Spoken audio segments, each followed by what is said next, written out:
Hello everyone, मैं आशीष पाल आप सबका स्वागत करता हूं अपने यूट्यूब चैनल द स्टडी वे में।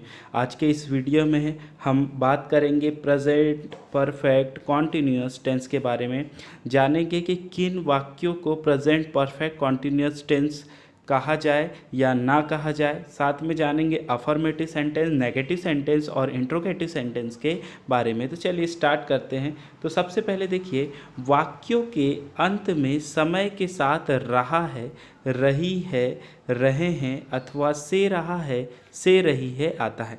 देखिए, समय के साथ जहाँ पे टाइम मेंशन होगा, इस टेंस की खासियत है कि वहाँ टाइम जरूर आपको दिया गया होगा या उसमें टाइम जरूर आएगा। देखिए, जैसे उदाहरण के माध्यम से समझते हैं, वह 2 बजे से नहा रही है। कितने बजे से? 2 बजे से।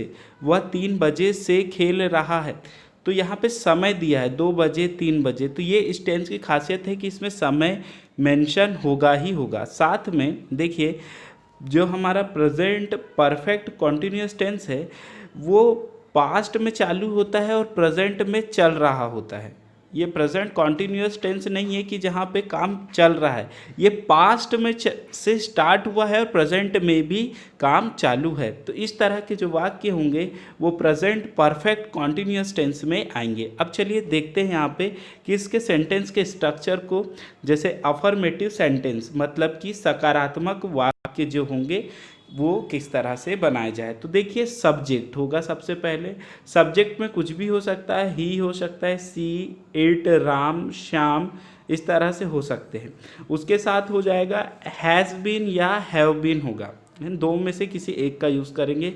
वर्ब के साथ आईएनजी होगा, साथ में होगा ऑब्जेक्ट और उसके साथ होगा सिंस और फॉर और साथ में टाइम। अब यहाँ पे दो चीज़, has been, have been, since और फॉर, इनका यूज़ किस तरह से करें उस पर बात करते हैं। तो देखिए, जब भी थर्ड पर्सन सिंगुलर नंबर के साथ हैज़ बीन का प्रयोग होगा, थर्ड पर्सन सिंगुलर नंबर जैसे कि हम कहें ही हो गया, शी हो गया, इट हो गया, राम सिंगल में सिर्फ, है ना, राम और श्याम नहीं, सिर्फ राम या फिर श्याम, सीता, गीता, इस तरह के जितने भी थर्ड पर्सन वो भी सिंगुलर, उनके साथ हैज़ बीन का यूज़।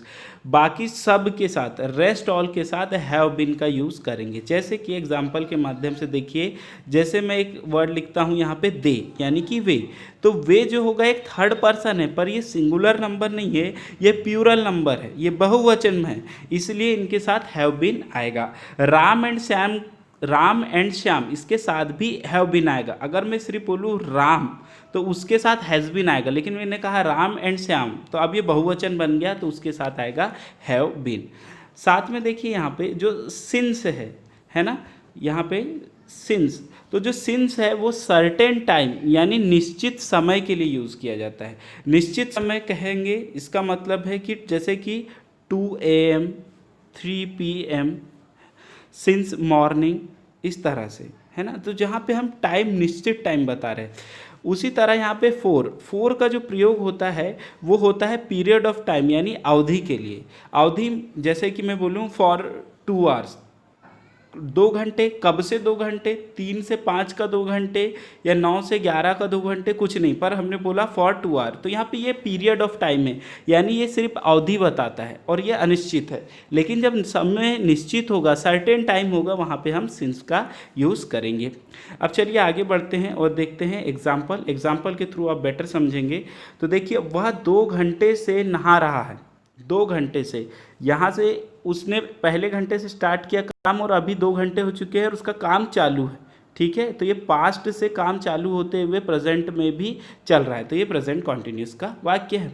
तो देखिए, वह मतलब ही, लड़का है तो ही, लड़की होती तो शील करते। ही थर्ड पर्सन सिंगुलर के साथ हैज़ बीन, नहाने को बोलेंगे बाथ वर्ब के साथ आईएनजी यानी बाथिंग, ठीक है। फॉर 2 आवर्स, फॉर क्यों लगाया है? क्योंकि टाइम अनिश्चित है ना, पीरियड, एक पीरियड ऑफ टाइम बता रहा है, अवधि को बता रहा है। तो he has been bathing for 2 hours. वह 3 घंटे से पढ़ रही है, she has been studying for 3 hours. मैं 2 घंटे से खेल रहा हूँ, I have been playing for 2 hours. हम इस घर में 1996 से रह रहे हैं, 1996 से, है ना, समय निश्चित है। तो वी क्या हो गया हमारा, प्यूरल है, तो प्यूरल के साथ हम यूज़ करेंगे हैव बीन का। We have been living in this house since 1996। Since क्यों लगा है, क्योंकि 1996 एक ईयर है जो कि निश्चित ईयर है और आपको यहाँ पे निश्चित टाइम के बारे में बताया गया। वह 3 बजे से इंग्लिश पढ़ रही है। She has been studying English since 3 o'clock। चलिए आगे बढ़ते हैं। यहाँ पे देखिए नेगेटिव सेंटेंस के बारे में बात करेंगे हम। नेगेटिव सेंटेंस यानी कि नकारात्मक वाक्य, जहाँ पे नेगेटिव सेंस निकल रहा होगा नहीं में, तो यहाँ पे होगा सब्जेक्ट, साथ में हैज़ और हैव, और उसके साथ लगेगा नॉट, और साथ में लगेगा बिन, और वर्ब के साथ लगेगा आईएनजी, साथ में ऑब्जेक्ट, सिंस और फॉर, दोनों में से किसी एक का यूज़ करेंगे, और टाइम। अब यहाँ पे एक देखने वाली चीज़ ये है कि हैज़ नॉट यूज़ करेंगे और दूसरा हम यूज़ करेंगे हैव नॉट। तो हैज़ नॉट के साथ जो हैज़ नॉट की कॉन्ट्रैक्शन होता है, यानी उसका शॉर्ट फॉर्म जो होता है वो हैज़ेंट होता है, और हैव नॉट का जो कॉन्ट्रैक्शन होता है वो होता है हैवेंट। तो हम यहाँ पे अब हैज़ेंट और हैवेंट का यूज़ करेंगे, क्योंकि ये शॉर्ट भी पड़ता है और बोलने में थोड़ा अट्रैक्टिव लगता है। चलिए देखते हैं, एग्जाम्पल के थ्रू समझते हैं। वह 2 घंटे से नहीं नहा रहा है। He hasn't been bathing for 2 hours। वह 3 घंटे से नहीं पढ़ रहा है। She hasn't been studying for 3 hours। Ram 2 घंटे से गप्पे नहीं लड़ा रहा है। Ram hasn't been gossiping for 2 hours। पानी सुबह से नहीं बरस रहा है। It hasn't been raining since morning। शिक्षक 4 बजे से नहीं पढ़ा रहे हैं। The teacher hasn't been teaching English since 3 o'clock। ठीक, यहाँ 4, तो यहाँ पे 4 o'clock होना चाहिए। शिक्षक 4 बजे से नहीं पढ़ा रहे, तो the teacher hasn't been teaching English since 4 o'clock। ठीक, चलिए आगे बढ़ते हैं। यहाँ पे देखते हैं, बात करते हैं इंट्रोगेटिव सेंटेंस के बारे में। तो इंट्रोगेटिव सेंटेंस यहाँ पे हम प्रश्न पूछ रहे हैं, यानी प्रश्नवाचक वाक्य। तो यहाँ पे होगा हैज़ या हैव, उसके बाद होगा सब्जेक्ट और बिन, साथ में वर्ब की 4th फॉर्म, ऑब्जेक्ट और सिंस या फॉर, और टाइम और क्वेश्चन मार्क। हम सबको पता है कि अगर हेल्पिंग वर्ब को सेंटेंस के आगे पुट कर दिया जाए तो वह सेंटेंस क्वेश्चन मार्क, यानी कि वह सेंटेंस प्रश्नवाचक वाक्य बन जाता है। चलिए एग्जाम्पल के थ्रू समझते हैं। देखिए यहाँ पे, क्या बच्चे 2 बजे से सो रहे हैं? 2 बजे से, सर्टेन टाइम, निश्चित समय। तो have the children been sleeping since 2 o'clock। क्या गीता 2 महीने से एक किताब लिख रही है? 2 महीने से एक किताब लिख रही है, तो इसका बनेगा sentence has Gita been writing a book for 2 months। क्या रीमा 2 घंटे से कपड़े धो रही है? Has Reema been washing clothes for 2 hours। क्या वे 2 दिन से इस काम को कर रहे हैं? तो यहाँ पे देखिए, have they been doing this work for 2 days। क्या मोहन 2 घंटे से तैर रहा है? Has Mohan been swimming for 2 hours।